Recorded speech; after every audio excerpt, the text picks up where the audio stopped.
¿Qué tal? ¿Cómo están? Muy buenos días, buenas tardes, buenas noches desde donde nos estén viendo. Soy Andrés Paudo y esto es Al Sur del Panal, un espacio creado para los referentes. Y el día de hoy tenemos a un referente personal mío. Tengo el gusto y el honor de entrevistar a no solamente un periodista, un comunicador, sino además un doctor en economía y el director de CELAC. Muchos de ustedes lo conocerán por participar como conductor de Radio La Pizarra OK.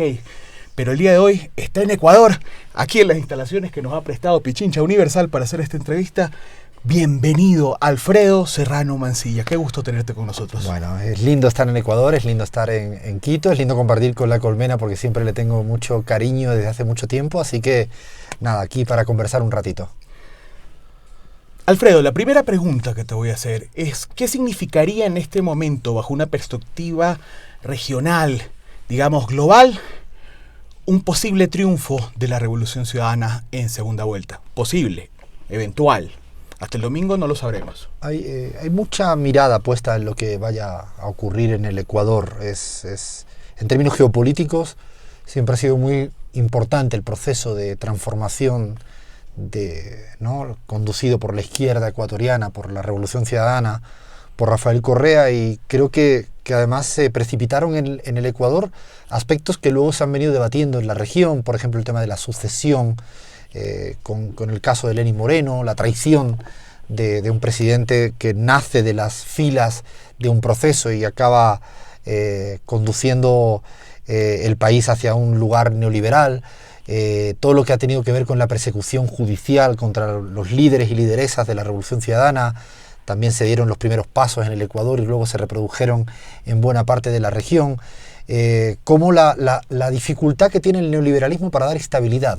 No tiene capacidad para dar estabilidad institucional, no tiene capacidad para dar estabilidad en materia económica, no tiene capacidad ni siquiera para garantizar seguridad en el día a día, en las calles, ni siquiera en las cárceles. Somos un mal ejemplo de eso actualmente. Pero es interesante entender cómo el neoliberalismo, desde que se instala en el Ecuador, primero en la primera etapa de Lenín Moreno y la última de Lasso, demuestra una gran dificultad para sostener un país, dar estabilidad, dar seguridad a un país. Yo creo que por eso hay mucho en juego, por eso lo que pueda ocurrir de las urnas y una victoria de la propuesta de Luisa González y Andrés Arauz, creo que es relevante porque daría señales a la región de que los procesos neoliberales también estarían agotados inclusive en materia electoral. ¿Cuánto le cuesta al neoliberalismo durar en el poder cuando no se encuentra en dictadura? Pero bajo el marco, bajo una eventual victoria de Luisa González y Andrés Arauz el día domingo 15 de octubre en Ecuador, ¿para ti sería utópico pensar en el retorno de UNASUR? Yo creo que no. Creo que de hecho UNASUR no se terminó de ir nunca. Y es interesante entender que ni siquiera se acometieron los procesos legales para eliminar UNASUR. Por ejemplo, lo que nunca existió fue el Grupo de Lima, ni lo que no existió fue Prosur.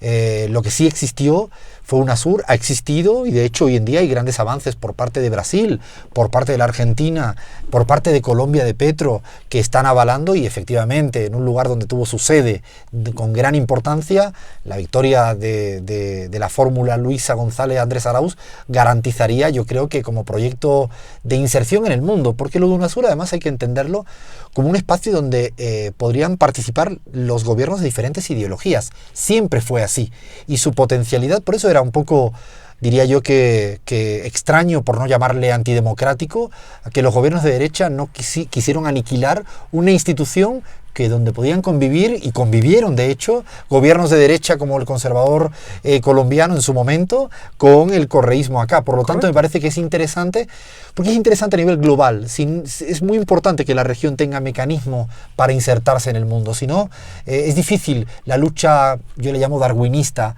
como de una suerte de sálvese quien pueda en el mundo. Países chicos, países grandes no pueden, tienen que sí o sí asociarse. Aliarse, y lo lógico es con los vecinos, con las fronteras, con los aliados naturales. Quienes deberíamos estar más llamados a estar juntos, pues son los vecinos, los que estamos juntos en esta especie de patio trasero que le dicen algunos, y otros lo que debería ser la gran América del Sur. Tú has cuestionado muchísimo esta tesis del fin del ciclo. los que te leemos, hemos visto que lo has cuestionado continuamente y yo te doy la razón. Pero el progresismo latinoamericano en la práctica vemos que continúa vigente. ¿Qué avisoras tú para el progresismo en esta nueva etapa? Lo primero, decir que nosotros en CELAC, nuestro gen fundacional fue cuestionar la tesis del fin de ciclo, que salían de tantas usinas neoliberales, y lo que más nos generaba pavor es que permeara incluso en el progresismo. Es decir, que el propio progresismo se creyera que había llegado a su fin. Entonces, cuando nacimos como CELAC, el primer texto fundacional era decir, no, América Latina está en disputa. Yo de hecho tengo un libro que se llama América Latina en disputa, y que 8 años después seguimos sosteniendo que está en disputa. Es más, inclusive cuando el bloque progresista avanza electoralmente, como ha sido en los últimos 2 años, con victorias significativas de Gustavo Petro en Colombia, de Xiomara Castro en Honduras, o la derrota del fujimorismo por la vía democrática liberal en el Perú, las victorias del Frente de Todos en la Argentina, del propio Frente Amplio en Chile, y así podríamos, la vuelta a la democracia en Bolivia con Luis Arce encabezando, y podríamos seguir dando ejemplos, AMLO en México.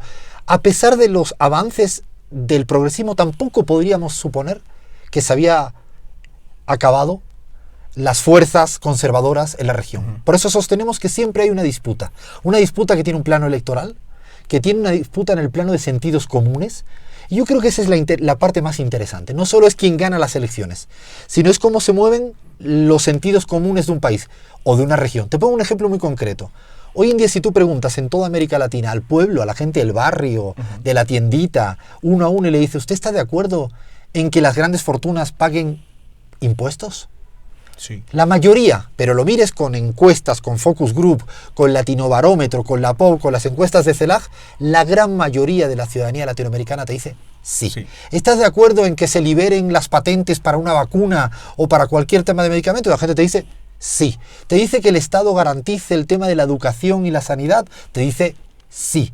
Por lo tanto, esos sentidos comunes progresistas están latentes, presentes, muy vigentes. Eso sí, como nosotros solemos citar a un autor que es estadounidense, Lakoff, que siempre plantea la idea de que es cierto que la ciudadanía no es toda progresista o toda conservadora. Hay partes de la ciudadanía que, si le preguntas en temas de luchar contra la inseguridad, ahí puede brotarle algunos aspectos más conservadores. Esa es la disputa. La disputa es cuando una persona, tu mamá, tu papá, tu primo, tu tío, tu tía, le preguntas en términos de educación, de sanidad, de impuestos, de ingresos, de salarios y de soberanía, te dice la mayoría, sí, a favor. Luego el tema de seguridad, creo que ahí el progresismo tiene un desafío. En el tema ambiental tiene otro desafío. En el tema del feminismo tiene otro desafío. Entonces hay aspectos que es muy interesante.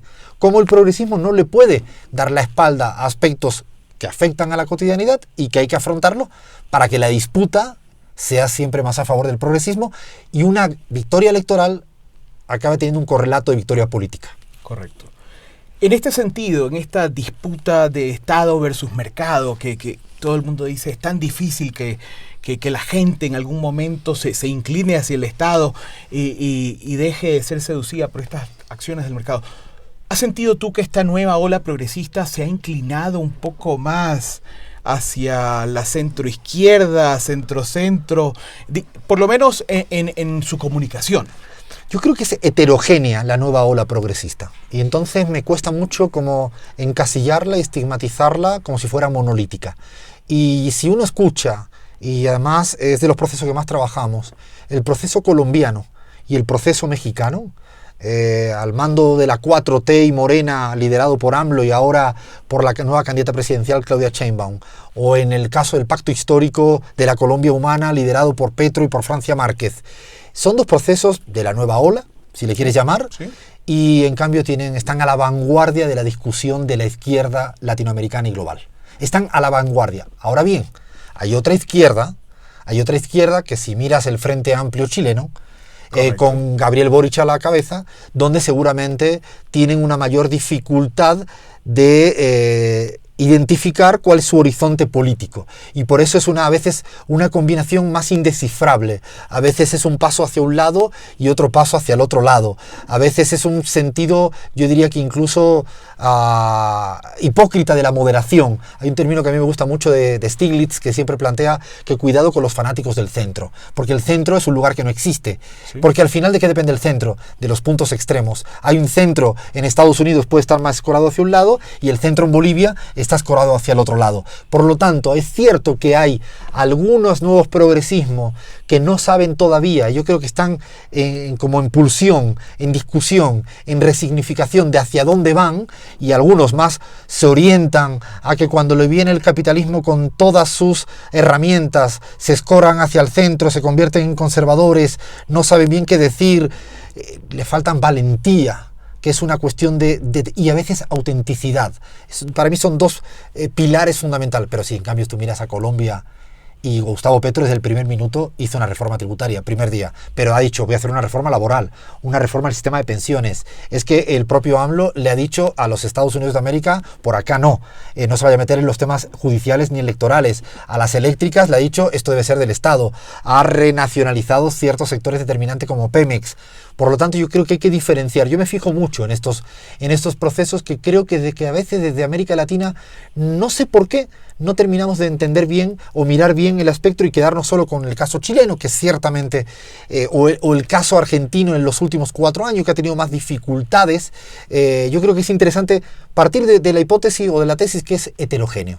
Sí. Como el boliviano está en plena disputa. Sí, sí. Y es espectacular verlo de cerca y ver cómo hay una plena disputa, no solo de liderazgo, sino incluso se empiezan a ver matices ideológicos. Yo creo que partimos de una hipótesis en CELAC mucho de trabajo, que es este término de la democracia Spotify, que le llamamos. ¿Qué significa eso?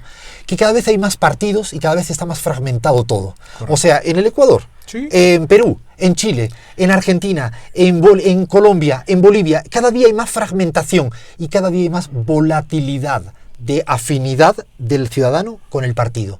No es un para siempre. Es una crisis de representación que se ha dado de manera global y que acá en Ecuador tenemos un chiste de que si juntas a 20 personas de izquierda, probablemente ahí emerjan 50 partidos distintos. Si me permite, yo ese chiste también se lo aplicaría a la derecha. Sí, sí, creo que es interesante a veces no solo mirar lo que ocurre en nuestro ombligo, sino lo que le está ocurriendo al otro lado. En la Argentina no se ponen de acuerdo los dos partidos de derecha.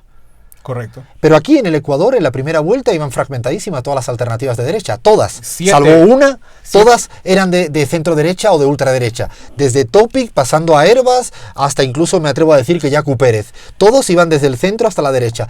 En Perú pasa exactamente igual. La derecha se fragmentó. Eso permitió la victoria en segunda vuelta del propio Pedro Castillo, sí, contra pronóstico. En Chile, por primera vez, la derecha se dividió entre dos alternativas y Proboste y Kast iban en fuerzas distintas, también dividieron y perdieron. O sea, la división no es un hecho único de la izquierda. Creo que eso a veces miramos nosotros y no nos damos cuenta de que el de enfrente también le pasa algo parecido. De acuerdo. Venimos con el estigma de que a la izquierda nos dividen los ideales y que la derecha al final del día se agrupa por los intereses, pero esos intereses siguen cambiando conforme avanzamos y evolucionamos.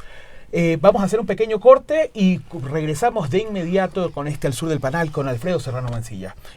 Regresamos, soy Andrés Espaudo y esto es Al Sur del Panal en La Colmena S. No olviden seguirnos en todas nuestras redes sociales, al igual que pueden seguirlo Alfredo Serrano Mancilla con CELAC y con la Pizarra OK, ¿verdad? Ahí es donde estamos, batallando en dos espacios, uno más de pensamiento y el otro más de comunicación.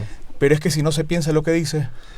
Eso yo creo que es un desafío. Fíjate, aprovecho para decir que es un desafío del progresismo y de la izquierda. A veces creo que caemos en demasiados eslóganes. Por ejemplo, el tema indecisos. Fíjate lo que se repite la palabra indeciso cuando estamos en coyuntura electoral. Correcto. ¿Son indecisos o son personas que no han parado un segundo a pensar qué decidir? Dicho de otro modo, a veces decimos, hay muchos indecisos. Yo no sé si son indecisos o son personas que a lo mejor están mañana decidiendo. Digo, hay muchas palabras que utilizamos y yo creo que el estudiar, el pensar, es un desafío que tiene, creo que la izquierda latinoamericana. Es una necesidad. Sí.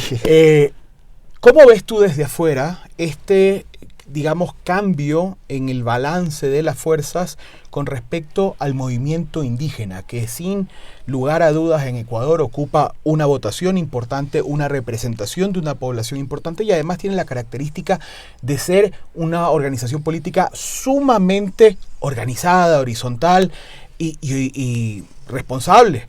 En el 2021 ellos se decantaron por el voto nulo. El día de hoy han tenido la madurez política, a través de su líder Leonidas Issa, de reconocer que el voto nulo el día de hoy no nos sirve. Y que tal vez esta batalla contra el correísmo, al que el correísmo le quitó la sede, por decirlo así, a la CONAIE, y abrió brechas del pensamiento, del entendimiento, de la conversación, ahora, ante el sentido de urgencia de tener un país con 11.000 asesinatos, ante un octubre de 2019, ante un junio del 2022, con fallecidos dentro de la organización indígena a manos del Estado, ante el neoliberalismo, Leonidas se ha decantado por decir: yo por Daniel Noboa no voy a votar. Y el neoliberalismo es el enemigo a vencer. ¿Cómo lo ves tú desde afuera? Yo creo que en el Ecuador el indigenismo es un sujeto político. ¿Sí? También, y vuelvo siempre a no caer en la tentación de creer que todos los indígenas son iguales y piensan iguales. Hay líderes indígenas que han sido cómplices de los gobiernos neoliberales y que han votado en la asamblea en la misma línea de los gobiernos neoliberales. Aquí los conocemos como los ponchos dorados. Los ponchos dorados que le decís pasan en todas partes, pasan acá, pasan en Bolivia, pasan en Guatemala, en los lugares donde tienen una población significativa. Por eso creo que siempre hay que tener en cuenta que hay diferencias internas fuertes. De hecho, acá en el Ecuador, la bancada de Pachacuti había tenido hasta 4 facciones distintas en los últimos tiempos, lo cual muestra que hay diferencias. Dicho lo cual, yo creo que hoy en día la presidencia de la CONAIE la tiene un líder, como es Leonidas Issa, que representa claramente un corpus ideológico progresista, de izquierda, rebelde, valiente, que no ha tenido ninguna duda en ponerse enfrente del neoliberalismo y que en las calles, jugándose incluso hasta su propia persecución, como ha llegado a ser. Con ese contexto, con un presidente que no tiene nada que ver con el propio Yacu Pérez, que ha sido cómplice abiertamente del modelo neoliberal en este tiempo, yo creo que con esta nueva configuración de la CONAIE presidida por Leonidas Issa, creo que la izquierda ecuatoriana, el progresismo ecuatoriano, más allá de las elecciones, tiene casi la responsabilidad y la obligación de conformar un bloque histórico conjuntamente. No le queda otra.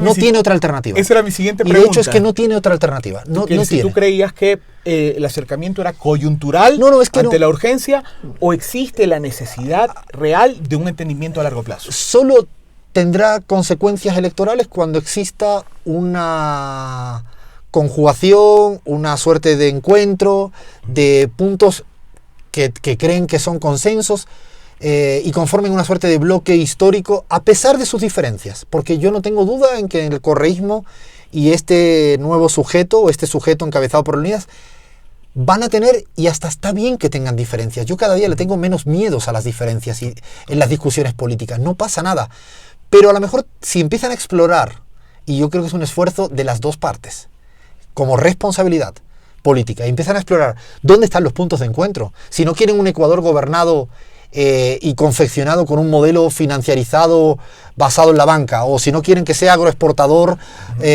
para con salarios bajos sea competitivo en el mundo, si lo que quieren es que exista más justicia, mayores políticas sociales, ¿y qué tienen en punto en desencuentro? El sector de la minería y la extracción, discútanlo, pero sepan que esto hay que discutirlo teniendo en cuenta que hay 9 vectores que si se ponen a discutir en qué hacer con la banca, qué hacer en las políticas laborales, qué hacer en las políticas sociales, qué hacer en la política comercial con el mundo, puede ser que se pongan de acuerdo mucho más fácil. Por lo tanto, ahí hay, yo creo que una gran responsabilidad que efectivamente las democracias liberales tienen unas instancias en las elecciones y ya se pasó en el 21, que precisamente como tú bien planteabas, el no haber el mínimo acuerdo permitió la victoria de Lasso, porque Lasso no es una victoria de él, es una derrota del otro bloque. Totalmente. De hecho, Lasso, yo siempre tengo un dato, Lasso en verdad lo que tiene el apoyo, por eso llegó hasta donde llegó, porque tiene en verdad el apoyo de 1 de cada 10 ecuatorianos que fueron a votar. Correcto. o que tenían derecho a votar. Es decir, del padrón electoral en el Ecuador, Lasso obtuvo el 11% del padrón electoral en 2021. El problema de Lasso fue creerse que todo lo que obtuvo en segunda vuelta era de él. Y esto le pasó a Macri en la Argentina, sí, y le ha pasado a Lasso. Y tiene que tener cuidado el que vaya a gobernar a partir de ahora, sea Luisa González o sea el propio Daniel Noboa. Dicho de otro modo, ellos tienen que tener en cuenta que Noboa tiene el apoyo que tiene de primera vuelta. Y Luisa tiene bastante más, porque sacó el 33%, pero es el 33%. Eso es algo que en política es muy importante entenderlo. Estar consciente de tu verdadera fortaleza. No pensar que están todos conmigo, que les caigo bien, que soy el más lindo. Hablando de Luisa González, hace poco vimos una imagen muy esperanzadora. Vimos una reunión bilateral de candidatas a la presidencia de Luisa González con Claudia Sheinbaum en México. Y me llamaba mucho la atención, y en La Colmena discutíamos mucho acerca de que tanto Ecuador como México son estructuras tradicionalmente muy machistas.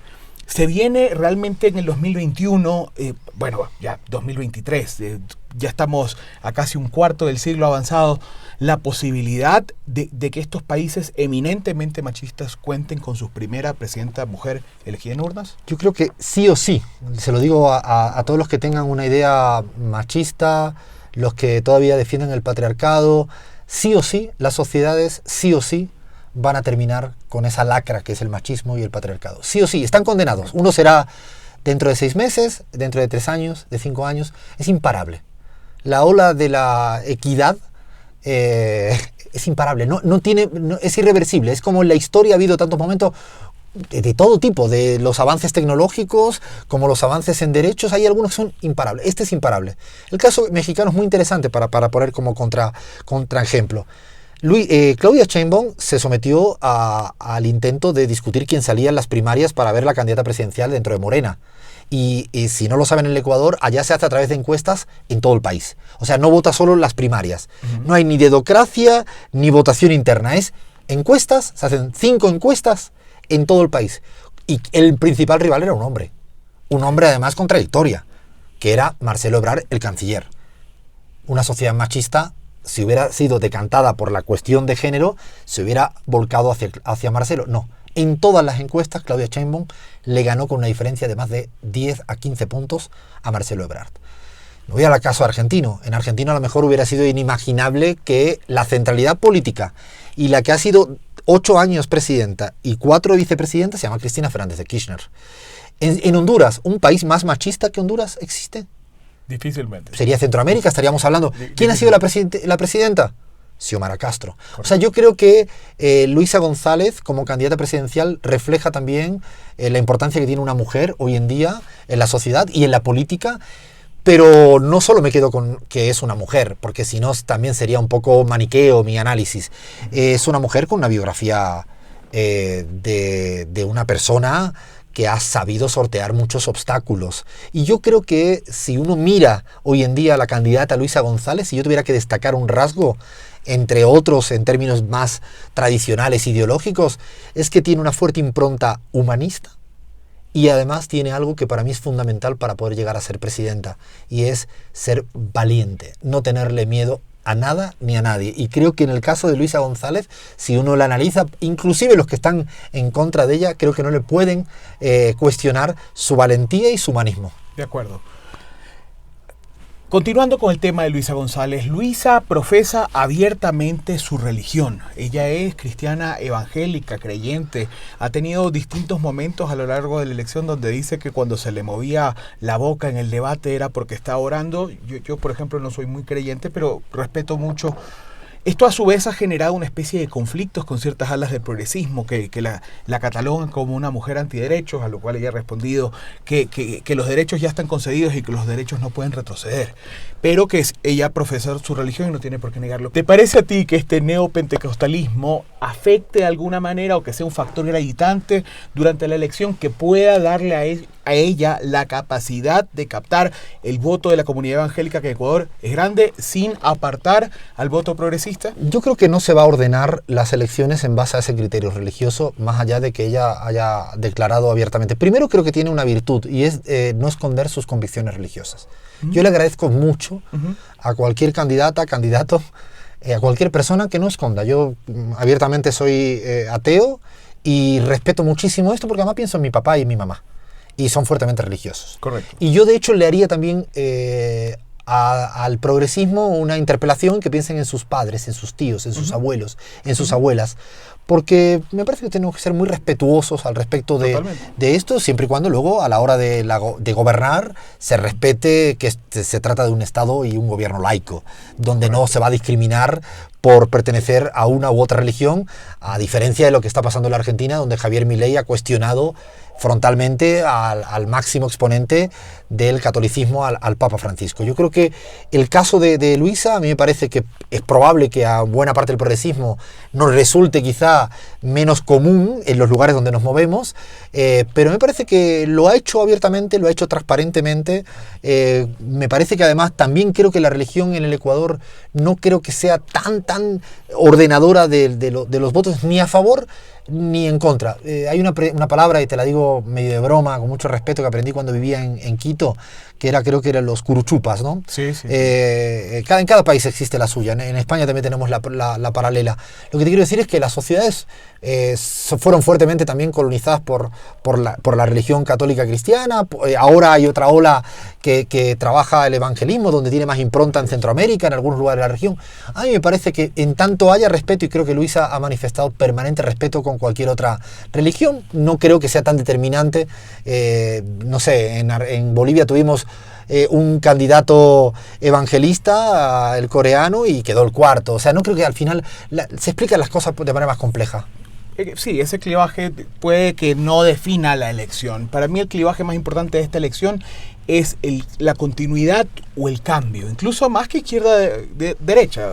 ¿Qué modelo representan, hacia dónde va a ir el país y con quién va a gobernar? Pero hablando de esto, tú eres un especialista en encuestas y nuestras encuestas hablan en esta última semana de un virtual empate técnico, pero marcada una cifra de indecisos todavía alta.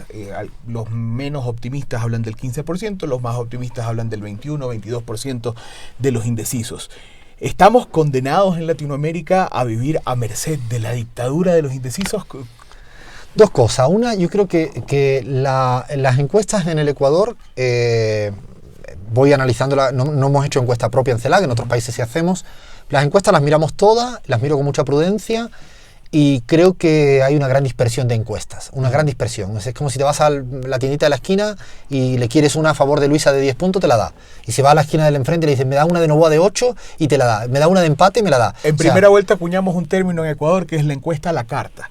Porque todos los candidatos, Luisa González decía que iba primera y todos los otros candidatos, incluido Bolívar Armijos, decía que iba en segundo. Yo creo que hay encuestas para todos los tipos. Lo interesante es analizarlas con cierto rigor, ver qué hay detrás. Para mí las encuestas es que ni es un mantra que te sirve para explicar todo, ni tampoco caer en la cosa absurda de que no valen para nada. Las encuestas son una herramienta, son útiles cuando se hacen en serio y cuando se analizan en serio. El tema de los indecisos, que además me he puesto a mirar todas las encuestas del Ecuador, ¿qué dicen los indecisos? La palabra, insisto, no hay tantos indecisos. Lo que hay gente es que no se ha parado a pensar qué va a votar hasta las últimas 48 horas.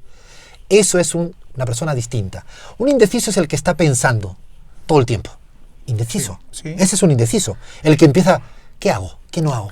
Sin embargo, el que no se ha parado a pensar nada, porque no le ha importado mucho las elecciones hasta las 48 horas. Y esto está pasando en el Ecuador y en algunos países. En el Ecuador y en el Perú hay un porcentaje de la población grande que va a decidir todo en las últimas 48 horas. Los que ya definieron van a votar a Luisa, los otros van a votar a Novoa, ya están definidos. Hay un porcentaje que no es que lleven semanas dudando. Yo no creo en eso. Eso es un término para mí muy erróneo en el análisis político de las encuestas. Y lo digo ahora con mucha seriedad y con mucho rigor, porque vengo trabajando mucho, tenemos 50 encuestas en 8 países de América Latina, en estos últimos 5 años, en CELAC. Y te das cuenta que la pregunta no es si está indeciso. La pregunta es, por un lado, que me lo voy a pensar al final, distinto. Pero le añado otra cosa que las encuestas le están pasando, y es que hay mucha ciudadanía que no responde a encuestas. Eso se le llama la tasa de rechazo de una encuesta. Que de hecho, yo aprovecho la colmena para decirle a todos los encuestadores en el Ecuador que por favor, publiquen cuál es su tasa de rechazo. Dicho de otro modo, para tener 1000 personas que le pregunto, ¿a cuánta gente tuviste que llamar ¿O a cuánta gente tuviste que parar en la calle? Nosotros en CELAC publicamos la tasa de rechazo. Sería un dato tan importante, tal vez como porque imagínate, la periodicidad. Tan importante como la intención de voto. Porque si yo en la intención de voto de la encuesta de CEDATOS pusiera abajo que tengo una tasa de rechazo del 90%, significa que para entrevistar a una persona, yo he tenido que preguntarle a 10. Y hay 9 personas que no me contestaron. Significa que hay un universo de la sociedad que no me quiere contestar. ¿Por qué razones?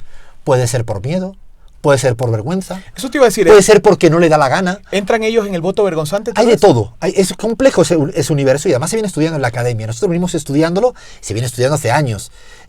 Porque, por ejemplo, las telefónicas, la tasa de rechazo es muy alta. La gente no te agarra el teléfono cuando tú no conoces el número. ¿O te pasa? Correcto. ¿Le pasa a todo el mundo? No. Y en Ecuador menos, porque te pueden vacunar. Te pueden hacer cualquier cosa. Hasta tienes miedo para que te hagan un fraude.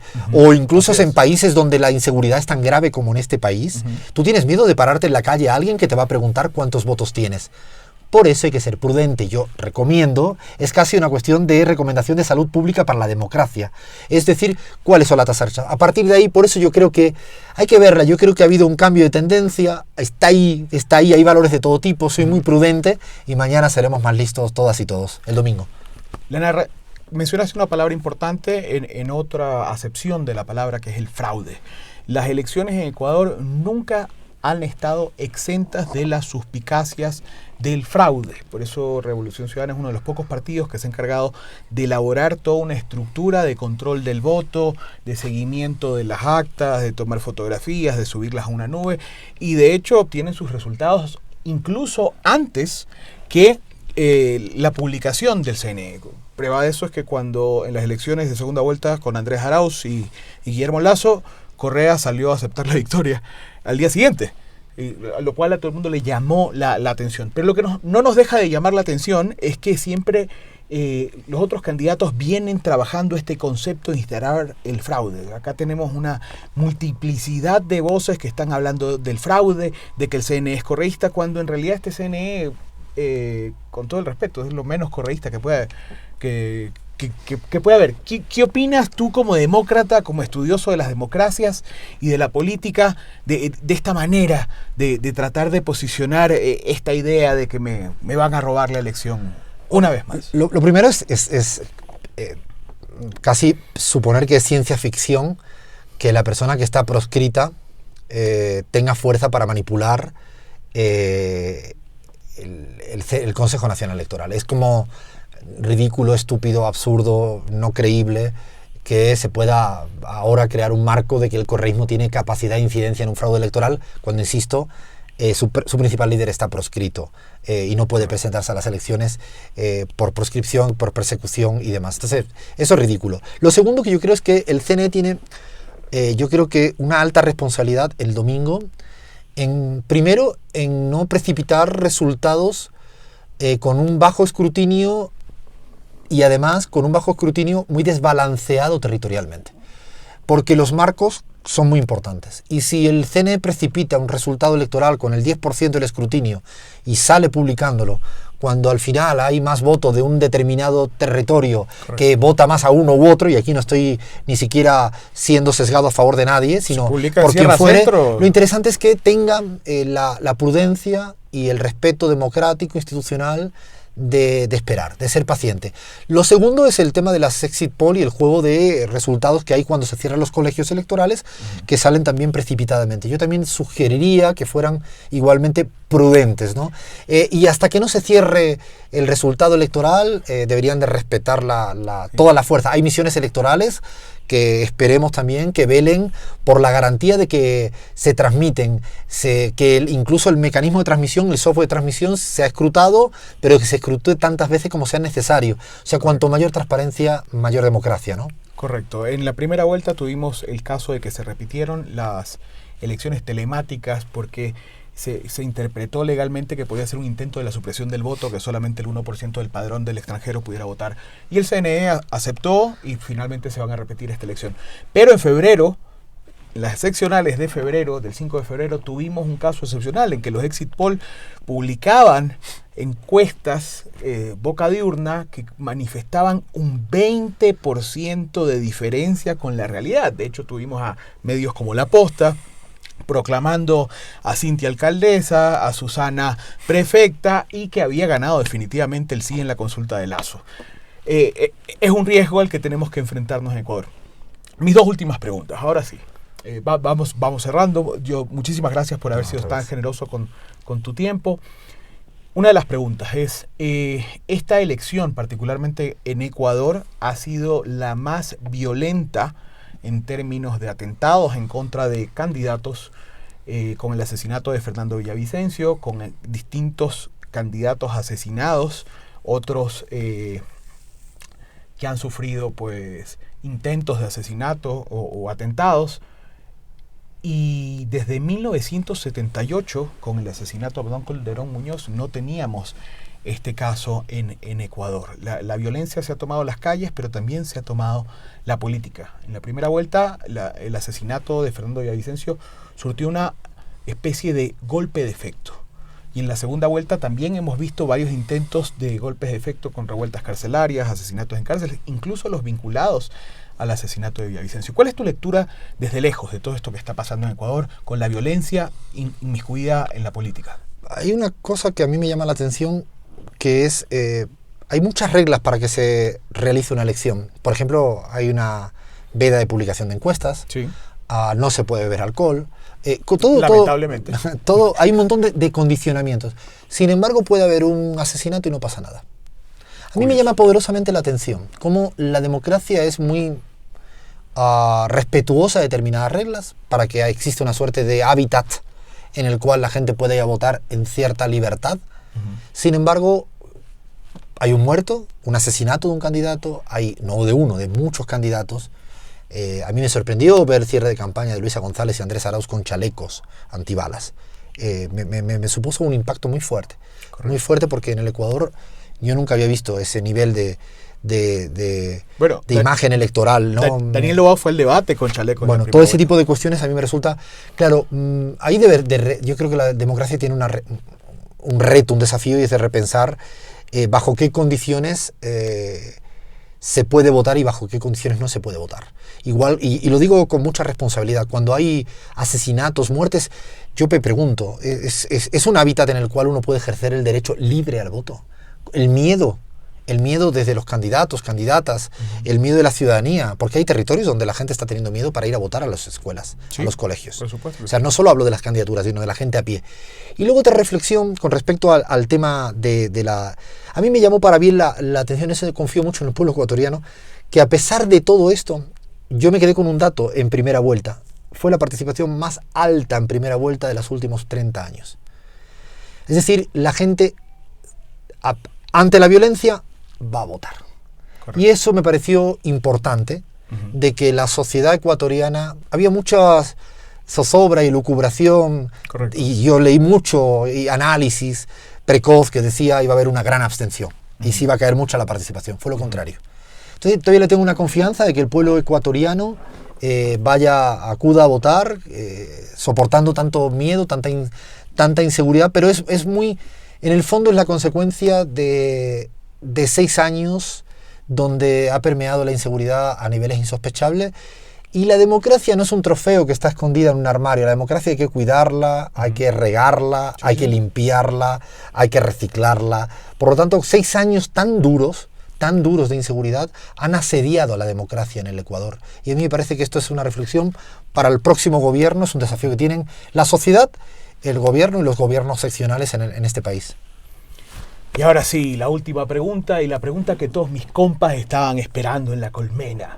Yo sé que conoces un poco de la labor de La Colmena, tienes a nuestro compañero Abraham Verduga como compañero tuyo a su vez en la pizarra. Yo lo conocí a Abraham y por Abraham conocí la pizarra, pero lo escuchaba religiosamente todos los días sábados. Pero, ¿qué le auguras tú a este colectivo colaborativo? A este colectivo completamente de izquierda, contrahegemónico, que a veces la gente se imagina que somos una gran institución y realmente en La Colmena nos caracterizamos por hacer mucho con muy poco. A mí lo digo sin protocolo, no es muy fuerte los protocolos. A mí me entusiasma mucho este tipo de proyectos desde que lo conocí por Abraham Verduga y por un grupo de de compañeros, compañeras que empezaste a trabajar en la comunicación. Primero me ilusionó porque hacéis. Y a veces una de las falencias que puede tener cierta izquierda o cierto progresismo es que habla, pero no hace. Y cuando digo hacer, estáis haciendo comunicación. No solo estáis encerrados en los bares, en las universidades, que es importante, pero sí. El hacer, el salir de vuestro lugar de confort, el lugar donde a veces uno arregla el mundo, con una charla con un amigo, comiéndose un yapingacho, ¿no? O un ceviche manabita. El salto al hacer y al atreverse a hacer, con todos los desafíos que tiene eso, las dificultades, los errores, las caídas, el volverte a subir, yo creo que eso es ilusionante. Y luego saber, o algo que tenéis como una impronta, es hacer en los momentos más difíciles. Yo creo que es otro hándicap del progresismo latinoamericano, que no se puede regocijar en la derrota.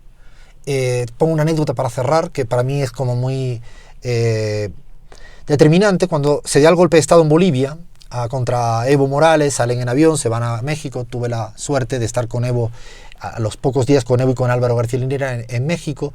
Estamos hablando los tres, Evo, Álvaro y yo, hablando de política, de lo que había pasado, y Evo nos dice a Álvaro y a mí, eso era en principios de diciembre del año 2019, y él dice: yo ya en el 24, Nochebuena, en Navidad, yo ya estoy de vuelta en Bolivia. Álvaro lo miraba como diciendo: has enloquecido, Evo. Yo le dije lo mismo: Evo, es un peligro, ¿cómo vas a volver? No se puede, decíamos los dos. Evo, en verdad, lo que nos estaba diciendo no era la fecha precisa de vuelta. Lo que estaba diciendo es que había un horizonte de vuelta. Dicho de otro modo, lo que estaba planteando es el horizonte de sí se puede. La lección para mí política era que Evo lo que estaba planteando es que en el momento más difícil él se levantaba y volvía a decir: vamos. Yo creo que la colmena, y esto me parece algo para enseñar en América Latina, que en los momentos más difíciles de una derrota política tan fuerte, de una persecución tan fuerte, ¿no?